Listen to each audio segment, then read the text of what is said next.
Hello, everybody, and welcome to another Spark of Genius Flesh and Blood production. This video will be released deep in February here, and this will probably be the last deck tech we do until, well, it'll definitely be the last deck tech we do that revolves post-ban but pre-Outsiders. So, I'm going to end it off with a bang here with Kano, because that kind of just epitomizes what we're trying to do here. And we've been on an Alberta tear for the last little while, it seems. So we went with Andrew from Edmonton. So, there's another city in Alberta in case nobody has ever been to Alberta before. But there's Calgary, which is arguably smaller yet slightly nicer. I'm going to get flamed for that, but that's fine. So I am joined by my co-creator, co-commentator, co-caster, co-compatriot Rob, and we're joined by, you'll notice there's two guests. They're brothers. Go figure. I can see the resemblance already. So we have Adrian and Isaiah, who were on the bottom and played 3 ProQuests, have a bunch of top 8s, top 4s, and of course, ProQuest win. So this deck is serious, in case anyone is thinking about changing the channel. Don't go anywhere here. So happy to have you guys on the channel. I don't think we've had you guys on the channel before. My memory is fading, honestly. With It's with the old age. Yeah. No, but happy to be here. Thanks for having us. No problem. So, I mean, let's start with the easy one. I'm gonna say why Kano. I know I've seen Isaiah on a shit ton of Kano, like in the past. I know that's like your muse, but I think I remember seeing Adrian on a ton of Viscera and Chain and like some. That's what I like peg you as from like what I remember playing against you and playing over there. But go figure, you're both on this deck, right? So tell me either one at a time or why Kano, maybe why this deck, a little bit about just like the deck in general. Sure. Yeah, you're right. I played a lot of Viscera in the beginning, probably way too much back in like Arcanite Ascendancy Pummel days when I was really just banging my head on the wall trying to get wins. It's OG stuff. Yeah, that's back in the day for sure. But yeah, our brother kept kicking my ass with Kano, so I thought I'd try it out, and the fire was too much to pass away, so I thought I'd keep it going. Yeah, I remember when we first learned the game, he was on Viscera and I was on Kano before we even knew what the characters did. And luckily for me, Kano was good in Blitz in the Discord days when it was only Blitz ever for Skirmish season. Oh yeah. And then I kind of just stuck with Kano. It was just like I knew all the lines already, and then it was very much so not viable until the Wildfire printing. So then once that was there, I jumped off Katsu and went back to Kano for CC. And yeah, I was a little surprised to see Adrian make the switch too, but I was happy to see it actually. Made it more fun. No, that's fair. Yeah, I'm like just remembering you on Katsu too. This is gotta be like season 1. Oh, that's a long time Skirmish season 1. Here, so. Yeah. No, that was like Rhodes or something like that. Anyways. Yeah, okay. Anyways, so that's a little bit about Kano, and we're just gonna dive into the deck first, and then we'll talk about the matchups. Sweet. Matchups after here. So we'll start with the equipment here. So that's the main board equipment. You got Crucible of Aether Weave, Tunic, Metacarpus, Ragamuffin, Striders. Is there any equipment in the sideboard? I don't remember. You scroll down. I think there was. Yeah, there is. Yeah. And then you got Waning Moon, and you got Alluvian. Yeah. Yeah. Okay, so let's talk about. I don't think there's anything particularly like that main board side equipment just seems kind of standard, unless I'm thinking about it. You bring that to like the vast majority of matchups. Let's talk a little bit about the sideboard equipment, because I've definitely seen like Waning Moon Alluvian, and I have a feeling I know why it's there. But let's get for people who are like probably not as in tune with the Kano meta, the Kano matchup meta. Let's talk a little bit about Waning Moon Alluvian. So what are they? What are they there for? Why are you bringing them in? I'll let Adrian take that one. Yeah.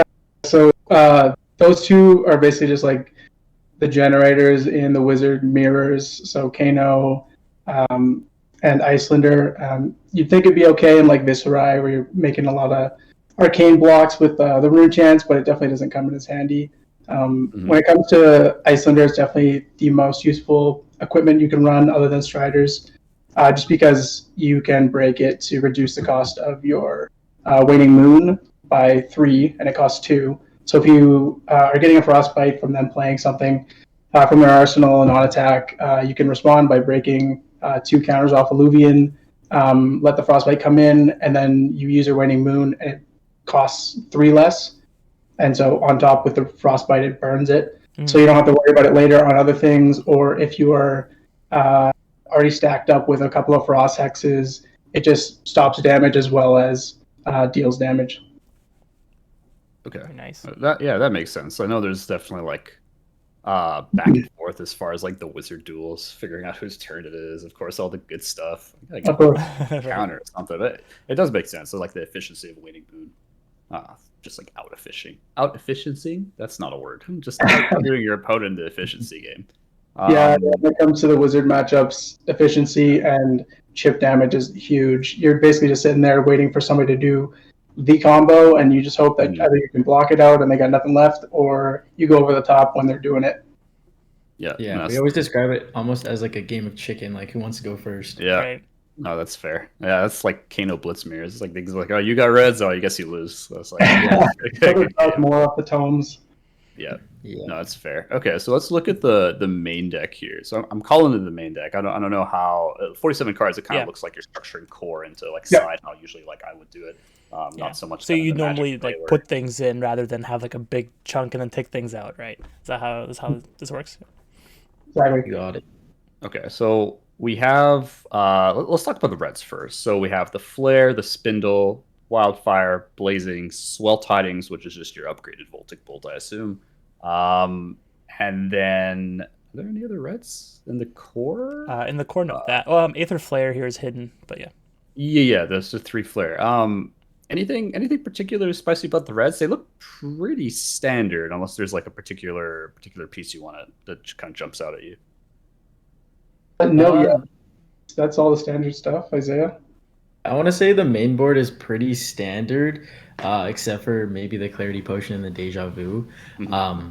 But it's where the sideboard where things get a little funky with the deck for sure. Okay, that's fair. So yeah, there is the one Clarity Potion. I think that's definitely not. I remember testing that potion way back when, but I always remember cutting it. But like clearly, you got the one in there for some kind of purpose. So why is there the one Clarity, and why is there only usually? I don't know if I see more than one Deja Vu nowadays, but tell me about those 2 potions. Most Kanos are running 1 to 2 Deja Vus.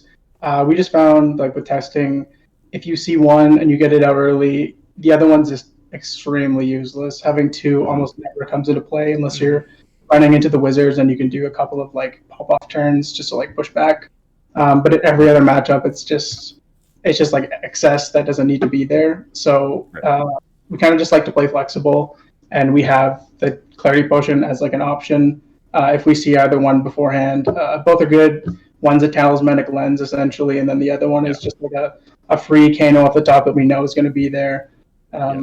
So yeah, just trying to stay flexible and not get stuck when we see 2 of one or whatever it is, because you're totally fine seeing lots of energy potions, free resources is great. Right. But seeing the same of Deja Vu just really hurts.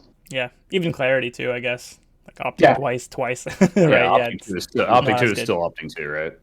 Yeah, and the Deja Vu potion really helps in like the Dromai matchup when you have to throw an Aether Dart back on top to kill a dragon and stop their turn, or if you just want to make sure you're not missing anything off the top for the combo, like if you want to put like a blue Aether Flare on top after going Wildfire, blue Aether Flare into Blazing, just to guarantee you're not going to miss or guarantee an extra little bit of damage. And then the Clarity Potion is just super nice, like Adrian said. Okay, that makes sense. So let's and the yellow is just Lessons of Lava. I think that's the only yellow in the main board. I think. Makes sense, So let's scroll down a little bit to the sideboard here, and I definitely have some. I'm gonna point a couple things out that you can talk about the rest. Tell me about these 3 dampens.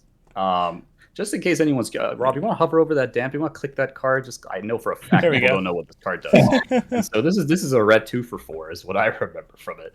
But it's very interesting. I imagine it's probably for the mirror or some kind of shenanigans like that. But it's just preventing arcane damage, right? So tell me about why there's 3 of these in your board. So yeah, the second effect is kind of relevant for the wizard matchup, but it mostly comes in there for just another red 4 damage. Yeah, because in that matchup we're really just trying to push tempo every single turn into Waning Moon. But it's mostly for its first effect. The fact that you can pick any target means you can kill Themai. That's the thing, is the Dromai matchup. Having just red Aether Darts with Crucible, it's only like 3 targets. Right. You could possibly ever have to get a Themai out of there. So having 6 targets now makes it a little bit easier. It's definitely really, really bad time when you see that on the board, but having a couple more targets makes it at least like possible to win once it's hit there. That makes sense. Right. Yeah. Okay. Is Voltic Bolt only target hero? Yeah, it's only target hero. Oh man, Was that's okay, yeah. that's clutch. Wow, I didn't think about that. It's like I saw the Voltic. Voltic's one more damage, but then I'm thinking about it's got to be the targets, right? Okay, that actually makes a whole lot of sense because Dromai actually just completely kind of ruins your day. My second pro quest, I played a draw my first round, went first, threw down an energy potion, arsenaled, and then Themai came around on their first turn. I was like, oh, this is great. I love it. I proceeded to just absolutely eat damage and block as much as I could until like turn 5 when I saw, I think it was a dampen or a nourishing. I can't quite remember. Yeah. Yeah. Okay. Yeah. Well, that makes sense. So the any target comes in there. Okay, that makes more sense. And then the red aether darts you kind of just mentioned. 3 of those. Are those only? Is that only for Dromai, or does that come into other matchups?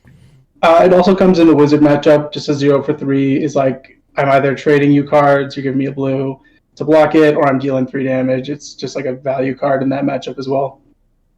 Okay, that's cool. So we see that 2 red Cindering Foresights. That one's kind of interesting. Let's talk about those Cindering Foresights. Yeah, those are definitely Adrian's spicy pick. So I'll let him talk about that first. Yeah. So, Cindering, kind of like a love-hate card with like a lot of wizard players. When you see it off the top, it's just terrible. You're like, wow, that's kind of a waste. Maybe I'll see what I need on the next one if I have 3 more blues. Yeah. But it really just comes into the aggro mostly. I run one in the wizard mirror just as like a filler instead of running something that's useless, kind of like a D-react. But Cindering is huge in the aggro when you don't really have the option to just be blocking or setting up. I've had a lot more success playing on their turn as well if I can get this into Arsenal and I see like a wildfire off the top, especially the heroes that run like a spicy sideboard Oasis. And yeah, you see a wildfire off the top, not on your like final turn. You can burn that away. Like they've been holding it since like turn 2 in their arsenal. You throw that in, hit that off the top, they burn it. You're just ready to go for the combo as long as they don't see the next one, kind of thing. Okay, definitely. Yeah, spicy. That's true. Oasis or Spy definitely stops that for sure. Okay, that kind of makes sense. So, Cindering, I guess we can clump in the Fates and the Sinks. Are they mainly for like Guardian, or is that just like for? Okay, I'll try to think like Dominates, maybe something like that, or just like any other matchup. Yeah. So the deck, Adrian kind of came up with the premise of the deck. So it's really similar to like a lot of like the Arsenal pass list or like the combo list into like a lot of like the aggressive matchups where you're just trying to get the combo off kind of thing. But he came to me with the idea around Christmas time, and he was like, "Hey, I was playing this list, and like I'm just trying to put as many potions down as I can, and I'm just trying to like block out the whole game. Like we were playing 2 clarity potions, 2 deja vus, and we were playing all the energy potions, and like when we were testing with it, we would play all the potions, get like 7 potions down during the game, and then we slowly rolled it back a little bit and went, okay, we don't need to do this because we were doing like 100 damage to like the Bravos. Yeah. Just because Calgary has a lot of Guardian there. Historically, they really like. No, that's fair. Yeah. Mm-hmm. Yeah. So the game plan is to basically just see the second cycle of the deck, which is something that the Guardians really aren't prepared for when they match up with you. So we throw in the Fates, the Sinks, and the Oasis, and we just kind of extend the game and just try to get all our potions down. And then by that time, even if they have Oasis, we throw in the Edict, name it for the combo turn, and they really can't do much. Even if they are using Oasis or a lot of blues, we can just double Wildfire and set it up. Right. They're just dead. Yeah. Okay, so they're kind of packaged with the Edict, or does the Edict ever come in by itself? It's definitely for slower game plans, but is it kind of always with like the 10 cards with the Edict? Yeah. They kind of come together. Even if we know the hero isn't running something like Oasis or like even like Steadfast, some people have been running that. We just like to have the protection there because I mean, when we're playing this build, we're generally like 20 plus life near the end of the game, and we're just kind of wasting it just for extra extra things to do like chip or whatever it is, and having the extra little safeguard there doesn't hurt. But a lot of the Calgary players, just because Isaiah and I have been rolling with Kano for quite a while now, they all tend to sideboard against us, and a lot of them are running away with it. So it's almost in all of those long games. But I know a couple of the aggro heroes, like Andrew on Viscera that you guys had the other week. Mm-hmm. He packages the Oasis just for us. And I know I swapped it in after I played him and saw it the first week where he won. And I ended up using it pretty efficiently. So I was pretty happy with that. Okay. Yeah. You guys must feel honored Totally having a sideboard just for you guys. Yeah. Targeted. Yeah, I watched the episode Very with targeted. that, and I was like, wow, he must be talking about us. Yeah, we were the two Kanos he played on the day. Yeah. Oh, Fair enough. Poor One guy. after the other. I guess, yeah, the Oases were definitely warranted. Okay. Yep. So you have those Nourishing Emptiness. Why is that coming in? I guess a Dromai makes sense. Pauper, and you can hit a dragon. But is it just Dromai, or is there other matchups? We didn't actually have it in the original list for the first Pro Quest, but then we kind of sided it in as needed afterwards. I throw it into the Guardian matchups too, just because I know like it's going to be a long grindy game, and a little bit of a tempo swing helps just to get a little bit more chip damage through. I don't know where Adrian sides them in though. I sided into Guardian as well, just because I know they're going to run 3AB, and I know that their equipment isn't going to save them on it. I know some of them still run like the blue staunches and stuff like that, just because it's Right. a blue and they pitch it. But unless they see it on the turn, there's no way they're going to arsenal it, kind of thing. So Good point. usually, just, free chip damage for like 3 damage, and also I get a 5-card hand that I'll probably just be blocking with, or maybe I'll see like 2 potions in the hand, and I'm like happy that I had 3 other cards that I could block with. Yeah, that makes sense. I remember in the past it used to be kind of like an auto include. You'd always expect, like, almost no matter what hero you were, you'd expect Kano to have that, and just you always got to deal with it at some point.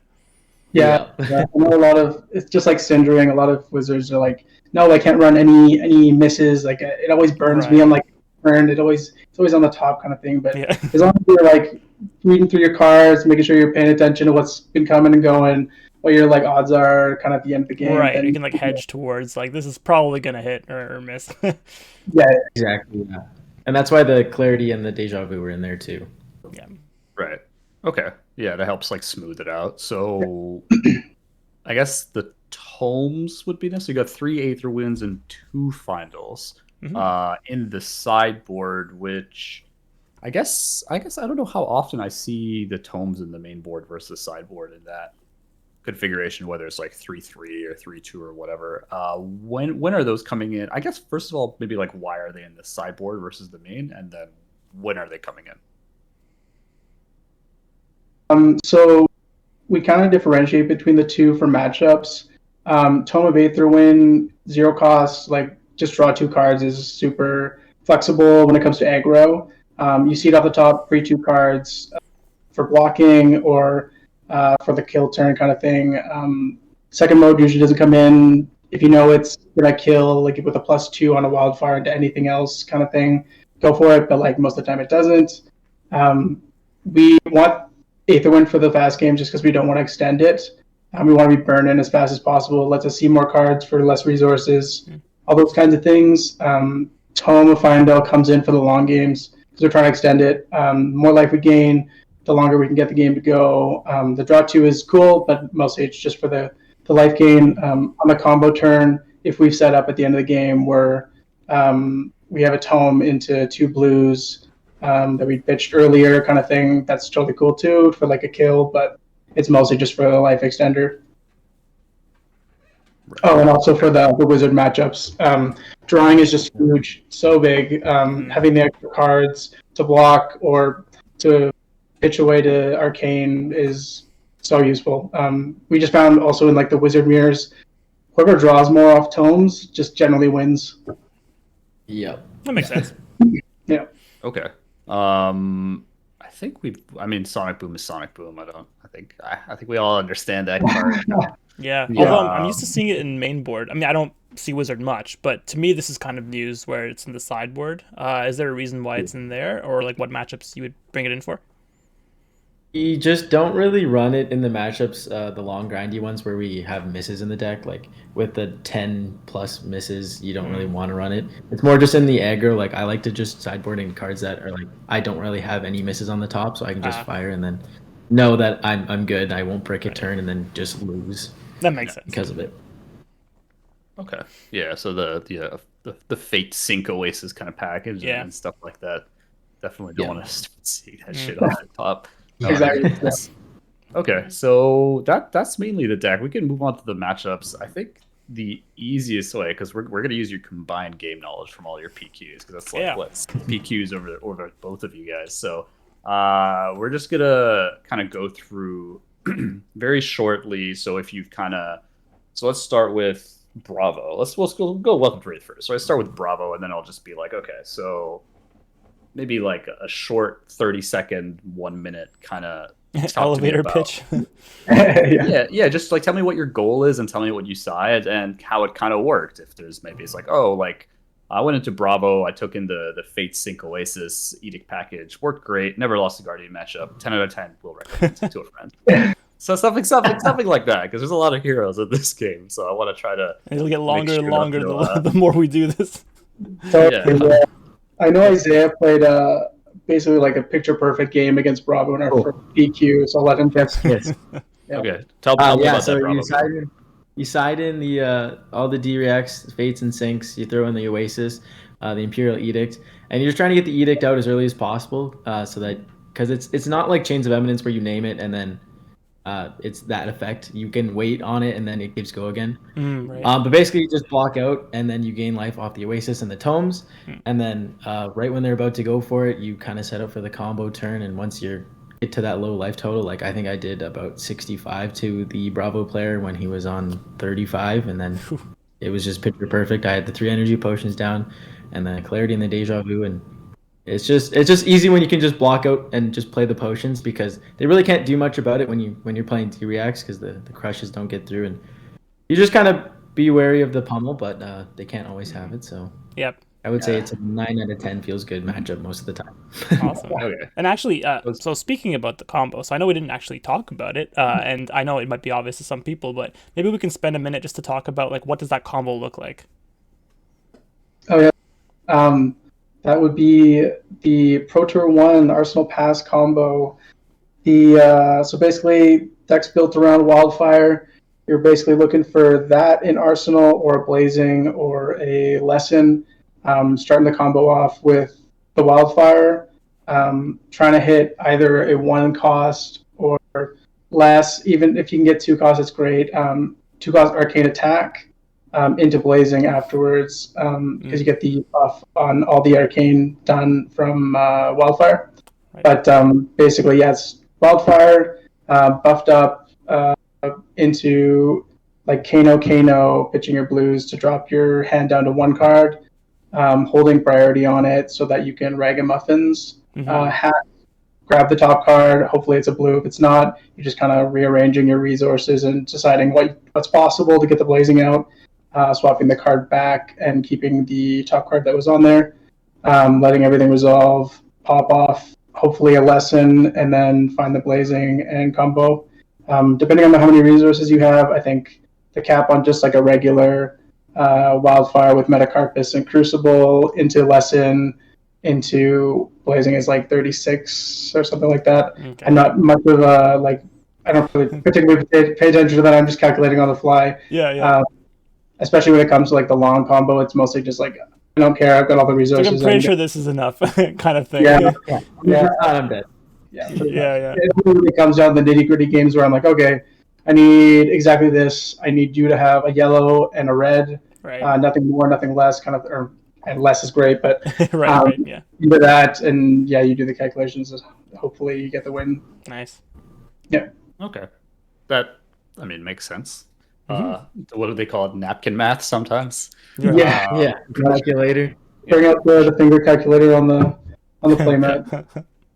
No, for sure. Do the abacus. Do the abacus math on the playmat. I've definitely done that before as Kano. Okay, so that was Bravo. Did you see any Katsu? I don't know if there's Katsus running around still. Man, Adrian saw one. Holy. Oh boy, yeah. PQ1, I saw Katsu. We basically just kind of run closer to a mid-range deck. We were running a couple of D-Reacts, but we weren't really focusing on it. It was kind of just extend the game until you get a combo like set up and then go for it. I think it was a really close game. I messed up on some math. He had gone E-Strike go again. No, E-Strike draw off of snaps, I think it was, and he had one card in hand. I pretty much knew it was a red snatch. I can't remember how I knew it. He like showed it to me off of something. And I was like, okay, well, should I go for it now? I'll wait for him to draw. And then I was like, oh shit, I shouldn't have let him draw. And he drew into a blue, and he played this something else, like Kadachi, something else. And I was like, oh shit, here we go. I gotta really go for it now. So I just go for the regular combo. I think I did Wildfire, no buffs, into Lesson with the Ragamuffins, into finding the Blazing off the top. And I had enough resources to Kano one more time after doing the Blazing. And I was like, okay, well, next card, if it's a Blazing, I win. If it's not, I lose. So chop the deck, and here we go. And put the Blazing on top after he chopped it, did the first one, and then hit the second one right off the top. Ooh. And I was like, well, pays to be lucky, I guess. Very nice. Better lucky than good. I love Yeah, that. That's the key. Like, yeah, you know, pretty just hit. You won't lose if you just hit. Like, that's just the best advice you can give. exactly, yeah. Oh, that makes sense. Okay. Well, so the mid-range plan was like more or less like I don't know if you can like drag it out much more if they're putting a shit ton of damage onto your plate, right? Yeah. So that kind of makes sense. How many D-Reacts are you running there? I guess half would be my guess. At that time, I think we were running Fates and like one sync or two syncs or something like that. Okay. We cut it back just to the 3 Fates, just because more misses, you run that way. But Yeah. the Fates are still super useful, a lot of on hits and things like that. Yeah. The opt is really big. Yeah. Okay. So that was Katsu, Dorinthia, Iron Song. So Dorinthia is like the Bravo matchups. Okay. Sometimes it feels really good just because if you can just block properly and like avoid reprise and just use Oasis, they really can't do much to push damage. And if you're playing tomes out of Arsenal, it's even better. And then they're running like limited AB, and then a lot of them are running Oasis though. So Imperial Edict definitely does come in. And then once you name Edict, they're helpless because they can't swing at you without doing anything. So. Yeah, that's true. Yeah, I guess I see a lot of them just on like AB1 because that's kind of all they can afford in the list. Yeah, like a couple Oases to like back it up, but like it's just like all Kano's cards are like 3 blocks. Pretty much, like it's like all of those cards are just like 3 blocks. There's no like ice or random like elements. So it's actually pretty good blocking class for that matter. Add in a couple of sync, stuff them with like a sync from Arsenal, Oasis from hand, or reprise. That's kind of true, but definitely see how that kind of works out. So makes sense into Dory. Reinar is last. Is the last Welcome to Wraith Hero. So this one you can't block out as easily, I imagine. Yeah, intimidates a thing. Yeah, basically we run the same mid-range package. It's basically like all the aggros. You hope you get like a Fate in Arsenal first turn kind of thing, or you hope they banish like a different card and you hope you have the D-React in your hand. You're definitely playing like chip damage here and there, blocking lots, hope they don't see the Blood Rush. If they do, hope you survive and get to the next turn so you can Arsenal the combo. But it's really like play by ear. Every single time is going to be different. Sometimes they'll low roll, sometimes they'll high roll. It's just how it is. Yeah, that makes sense. Yeah. A lot of variance in how they intimidate you. Yeah. Are there any situations where you just like respond to intimidate and just try to like deal more damage than you think you're going to be, especially on like 3-card or 2-card hands, depending on what you're doing, right? Does that scenario ever come up? Yeah. So one of the more sneaky plays that I like to pull if I have a Clarity Potion or something like that, or Cindering, that's the big one, is see the top cards out of Arsenal, take a look. If you see a Tome, you can Kano into it, leave it in Banished, let something get intimidated, and then once they come in for the attack or they come in for like the lethal or whatever it is, then you play the Tome after they've intimidated, so you draw your cards back, and then you've got blocking cards, and then you've got cards on your turn as well. So that's one of like the bigger plays that you want to be playing around. I played against a Rhinar recently where I think I did Cindering into Spindle off the top, put a bunch of cards at the bottom, and I saw 2 tomes and like some blues, and I was like, oh yeah, let's do this. So I basically banished both tomes, left the blues up there, had no cards in hand. He double intimidated. We went to the like reaction or defense phase after he intimidated, threw my tomes down, and I grabbed 4 cards, and I basically just blocked it out. Yeah. No, that's really just like literally hide and seek with your hand. So Yeah. it's, definitely sounds. It's like, wait sounds till they're correct. done. Like, okay, you done yet? You done intimidating? Okay, I'll take my cards. Fantastic. Yeah. Okay. Moving to the Arc Heroes, I guess. Let's start with Viserai, actually. That's an interesting matchup. I usually think Viserai is not good into Kano at all, but is that still the thing? What's the plan into Viserai? Oh boy. When it comes to players like Andrew and Brandon in Alberta, Viserai is a whole other beast. I absolutely agree with you. Being on the other end, Viserai against Kano is usually just like a miserable matchup, always has been. But like the consistency now with the Mobius guys into Shrill, into Revel is just so much. We had a rough time into Viserai the first go around, just because of the Oasis and the fact that like Andrew is such a good player. But I ran it back with him. The most recent one, I played the more mid range. I had my Fates, my Cinderings, and the Edicts, and basically the game plan is block out the on hits with your D-Rex if you can, chip, trying to hope that they don't see the Oasis, and if you get the Edict down, then they're probably just going to start pitching it away to do as much damage as possible, which is basically what happened. Right. Okay. So it's just like a more on the mid-range kind of style. I don't really want to be racing because I don't. Yeah, it's probably not it if they're like more aggro focused. Right. Yeah. Okay. Azalea. I mean, I don't know how much you saw her now, but you're probably going to see her a lot more soon. So maybe it might be worth talking a little bit about her right now. Yeah, so I didn't actually run into an Azalea, but I don't think Adrian did either. But the one thing is you just have to be mindful of arsenaling the combo early, because with Seek and Destroy being a card, it really messes up the game plan, and it can just ruin you, because you just have to be very mindful of, oh, have I blocked with 3 Blazings or like 2 Blazings already? Being wary of what's still in the deck. It's not too bad, it's just she has some really bad relevant on hits. Yeah. So just gotta navigate around those, and then you should be okay.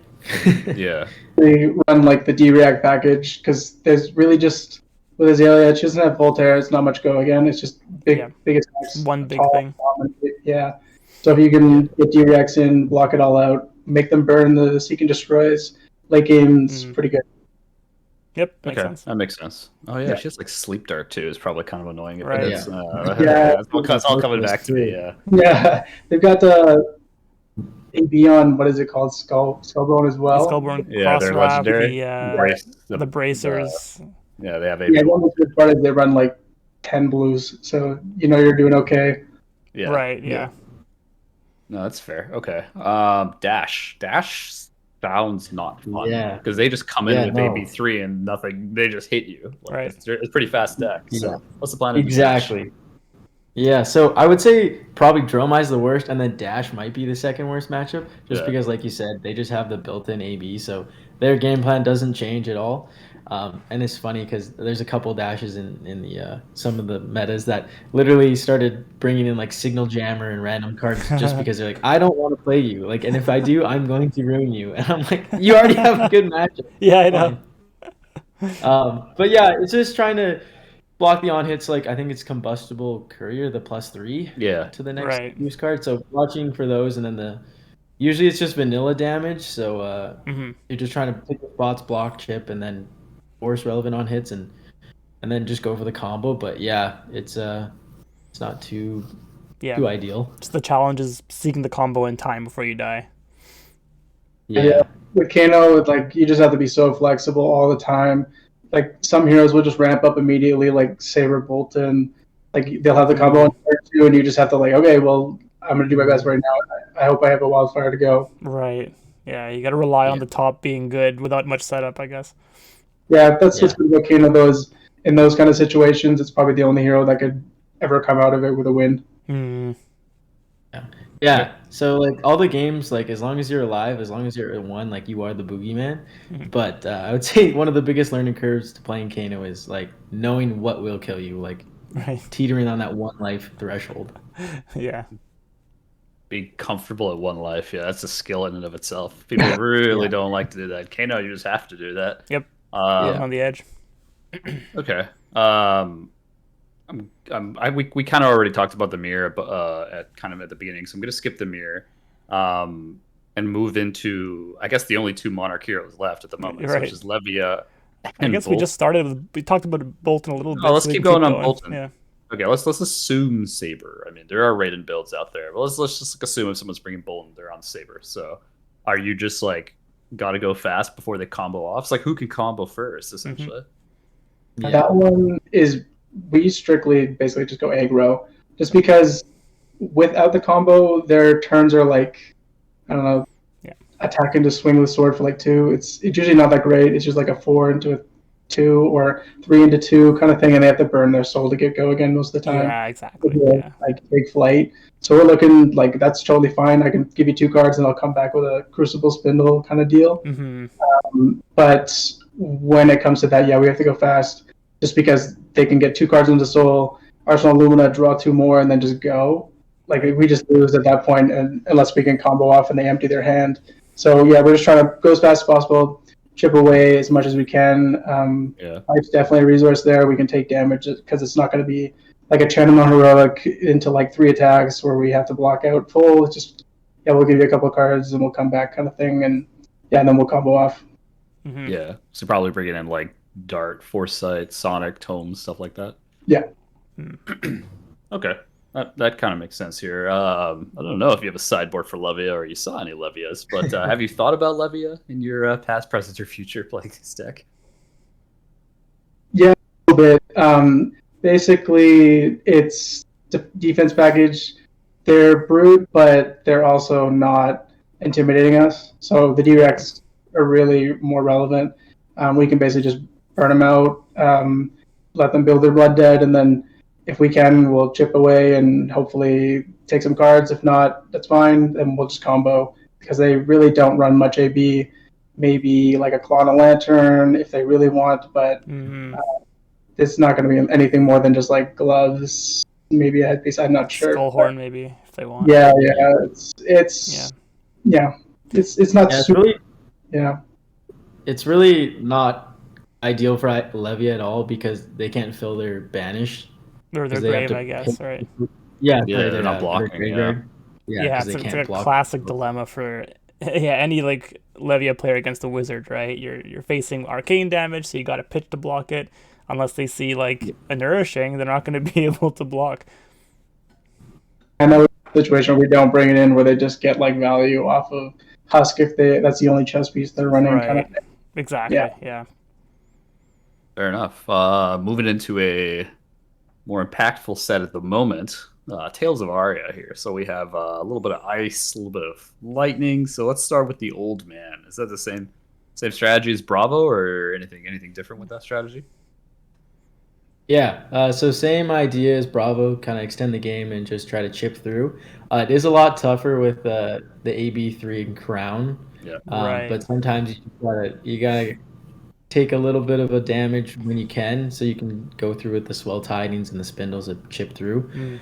It's not it's a little bit tougher than Bravo for sure, because the Crown and the Oaken Olds, but you gotta just try and Arsenal D react to the Oasis and just try to catch them when they're not expecting it. Right. I guess it's still probably edicting for the Oasis, and let's say that same package comes in there. Okay, just the longer game plan. Okay, that's fair. Lexi, I'm just going for the other ice hero that I can think of at the moment. So what about Lexi? Lexi is that one. That one's tough. Yeah, definitely in the top 3 of bad matchups. Mostly just because of the immediate frostbite at the start is like, okay, if I'm going for the combo, can I play through this? If they do something, we can dump 2 more cards, or do I have to go for it now? I need all the resources, and then they have all their cards, so that's super not ideal right there. But the wide situation with Voltaire into like 5 and 5 go again with on hits, a frostbite, so we can't even like put a potion down on our turn. It makes it really difficult. Isaiah likes to run it more aggro. I like to run it more defensive. It's definitely a feel thing because there are so many different versions. Like I've seen a couple of really tall ones with Death Dealer. I've seen a couple of just like on hit ice ones. I've seen a couple of lightning ones here and there. I've played a couple where it just goes to fatigue, where neither of us can do anything because he blocked up my combo and he has no arrows, but I only have like blue arcane and he just pitches his cards to block it. So it's never a good time, but it's always interesting. Yeah, and you definitely have to change the game plan if they play Heart of Ice. Yeah. Oh, that's true. Yeah. Yeah. Yeah, no. Yeah, you just hope you don't have all your D-Reacts in the deck when they have Heart of Ice. If you do, you're just pitching every turn for it. Right. Yeah. Oh, yeah. No, it sounds kind of miserable. Okay, fair enough. It definitely takes some navigating for sure. You got to get used to the matchup. Yeah. What about Fi? I imagine it's not a Fi. What about Briar? Yeah, that's the one. That's the other aggro deck. That's the third Tales of Aria.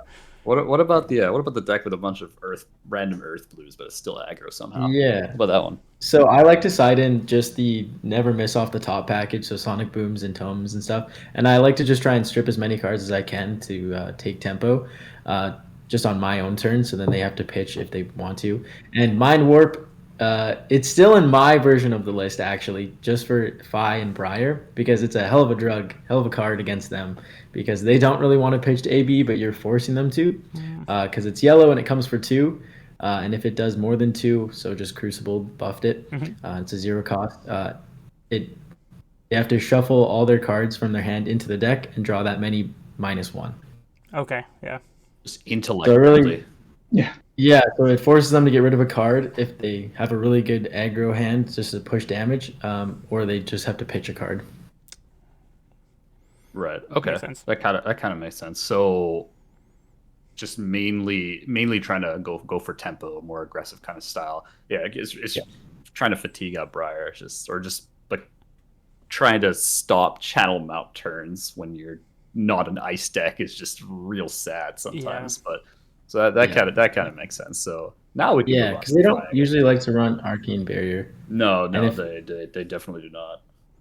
Yeah, pitching that deck's kind of painful. Yeah. Okay. Uprising, we have Fi to start off with. So another one of the premier. I don't know if it's the premier deck. It's definitely up there. Yeah. It's one of the premier decks. So you're going to see lots of those kind of just running around at the base level, if not at the top tables. When I play it, I do the mid-range style with 3 Fates, my Cinderings, do I run anything? Depends on if I know the person or not. If I don't, then I won't run it. But if I do, and I know that they aren't running Shuko or they're running gloves, then I will. So you want to give me like your Pouncing Lynx maybe, or maybe your chess piece, but usually they don't, which is nice. So I'll just drop. Yeah. I just like the mid-range because I like to be flexible. I like to have like an interesting game every time where I'm playing around my own deck as well as like playing around their stuff. It just seems more interesting for me. I know Isaiah runs it a lot more aggro just because he doesn't like to miss off the top, but I like to keep things interesting. Okay, so you can go anywhere from aggro to mid-range, it sounds. So pretty similar kind of idea as Briar here. So I'm gonna save Dromai for last. Let's go to the other Uprising hero, which is Icelander. I almost forgot for a second. Icelander, the other ice deck. So this is one of the wizard. We didn't talk as much about Icelander compared to like the Kano Mirror. So what changes with Icelander? Because she does ice things. So that's the thing you gotta look out for. Mm-hmm. Yeah, totally. Like what we talked about at the start, Alluvion and Waning Moon are basically like our tools for the matchup. The whole idea is just you're running tempo. You're trying to go turn after turn, red Arcane into Waning Moon, and then maybe give them 1 card to block on their turn if they decide to fire something back, or if they're firing something on your turn, you've got an extra card to throw and then 1 to arsenal kind of thing. You want to go second just because most of the time, if they do anything on their turn, they're like liable to be hit with Arcane off the top from us. Right. So most of the time they're just arsenaling.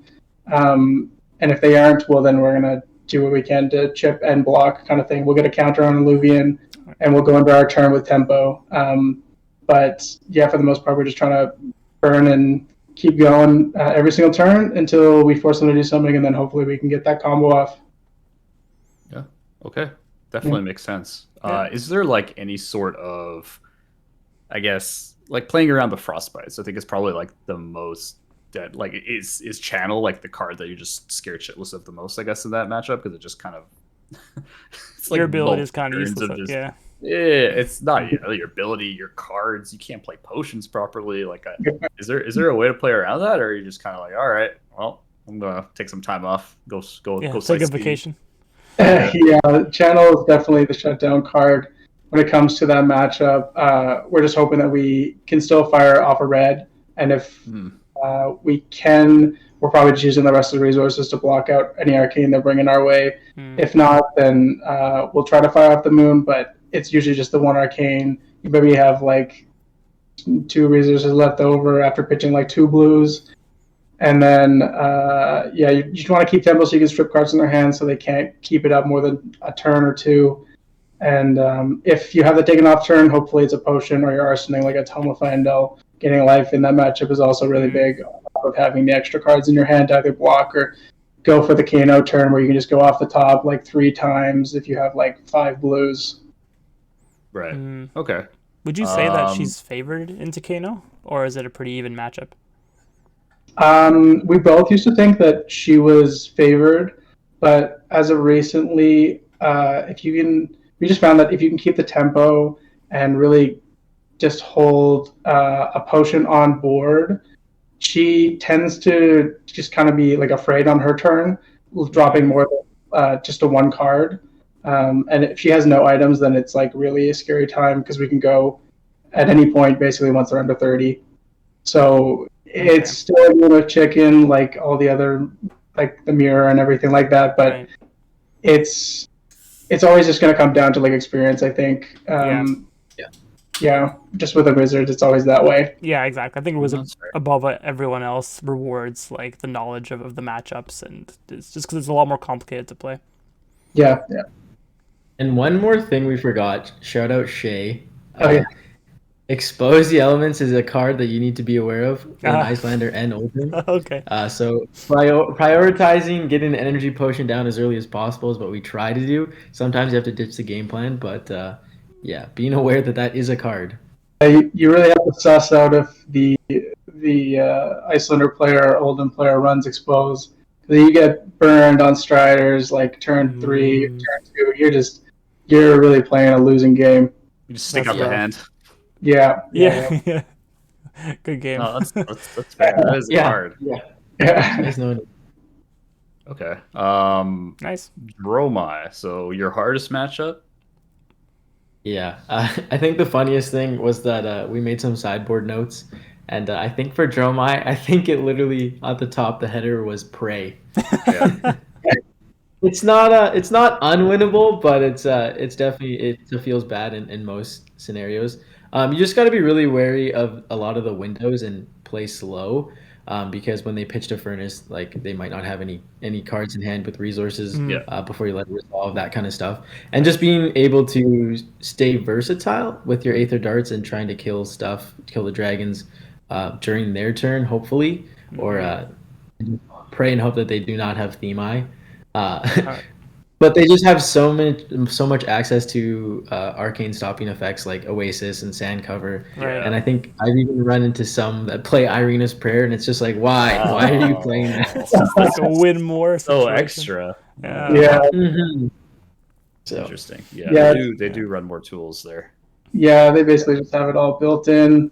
Even if they just have an all red hand, like pitching to Oasis and then pitching to Furnace after that, and that's some like 4 resources and like 5, 6 AB. Like it's a rough time. But, knowing like the small things, like if they play a Sand Cover to your Aether Wildfire, you let it resolve, and then you come in with any arcane attack that's over what they have for AB, it just wastes it. And then you let the Aether Wildfire come in. That's a huge one to move around. Yeah. Basically, if Isaiah was saying windows, we see a window where you empty your hand and we have Wildfire and Arsenal, we're going to try and kill you or do as much as we can, even if we can't kill you. We're staying open to like playing on our own turn. We see that you like take a red Aether Flare for 4, all of it. We came off the top, hit like anything, and then we have like a Blazing and Arsenal Striders on our own turn to do like 25 if we have to. Like that's the way you got to do it in the matchup. Okay, yeah. Go fast. You gotta go fast now. You gotta see the windows. Jump out the window. There are no see laws. the windows first, though. Yeah, they're really. It is the Wild West. That's the Wild West. Yeah. See an opening, you take it no matter what. Yeah, and I suppose like any dragon too, like not just the Mai, but it's like anything that just like kind of sticks around and can just build a board state over time. It's like you don't even need the Mai really. It's just that you have Kyloria pushing for like draw a card effect for 4. It's just really annoying. Taking your epots, threatening to take. Yes, exactly. It's true. Yeah, they can take the epots. Everyone, first couple of games against Pro-Mai gets a potion stolen without realizing that they don't draw off of that. They just steal your shit. I forgot that until now. Yeah, it's fun. It's real fun. So did we for a while. Yeah. Okay.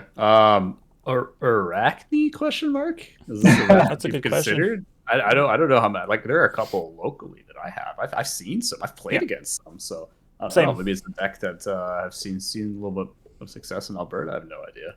We have a couple people like testing it. No one really wanted to run it for Pro Quest just because like everyone knew it was like very mid, if not like kind of okay. We had like just the D package into it, just big defense. Every time I played against it with people, it was like I was at 33 life when I went for the kill. Like it's not, they're not coming in for anything big, and they're not coming in wide. Yeah. When we have like a D-react and like 2 block cards, you're blocking everything all the time. Like it's not a difficult one, I would say. Yeah, I mean, all your cards are non-attacks, so the daggers don't do anything. They're terrible. True. Oh my god. Yeah, that's rough. Okay, yeah, that's got to be like one of the worst matchups for Arachne with Oldhim. Probably like Oldhim and Kano are your worst matchups as Arachne. It's kind of funny because it's also like a chicken game like the Mirror, where they see the top card and they're like, I'm gonna leave that. Oh, that's a good card. I'm gonna Kano. Oh yeah. Or they can like bluff you, right? They can leave it on top where it's like make you think it's a bad card, but it's actually amazing. Yeah, exactly. Yeah. Or when you get to the later stage of the game and you've like pitch stacked and it's just like a bunch of waste blues that you need to get rid of until you get there. You're coming in with Eradicate for like 4 no cards. Okay, I need about like 6 cards gone. Yeah, okay, you. Yeah. That's pretty funny. Use them against you. Yeah. Yeah. Exactly. All right. Yeah. No, that makes sense. That was mainly it. Congratulations on your multiple top 8, top 4 PQ win. Yeah, I guess. And so you guys, right? So you won 1, right? Yeah. Do you guys remember what the gold foil was that you won? I always likes the gold foil. I always want to know. Oh, so you guys. So I pulled Luminaris. Oh, that's a good one. Wow, it's one of the Majestics. Oh, that's majestic. There are only a few of them. So Luminaris is one of them. I think Crater Fist is the second one. And the Metacarpus. Oh, it would have been nice to get Metacarpus, though. That thing is Andrew and Alex. I immediately turned to Andrew after I pulled it. I was like, "You want to trade?" Yeah. He's like, "Absolutely," and we are ready to go. As soon as I see him next, I'm trading up for Metacarpus. Oh, fantastic! Yeah, that's perfect. Worked out. Well, there you go. So congratulations. I know you had one shout out already, but are there any other shout outs you'd like to give? Now is the time. Oh, I want to give a shout out to Max. So he knew exactly what we were doing with the deck. We were both showing up with Kano. So he threw in 1 spicy steadfast just for us, and he was waiting to play us like a blue all steadfast. Day. No, red. A red steadfast. Holy! He threw it in just for us. Did he? But we never actually got to play him. That sounds like a spiteful shout out. Oh yeah, absolutely. I sat down. That was awesome. Yeah, I sat down next to him at like an armory event, and he's like, "I'm so afraid of Kano. I think I'm gonna put like a spicy card in for you guys." And I was like, "Okay, man, sure. Like you do that."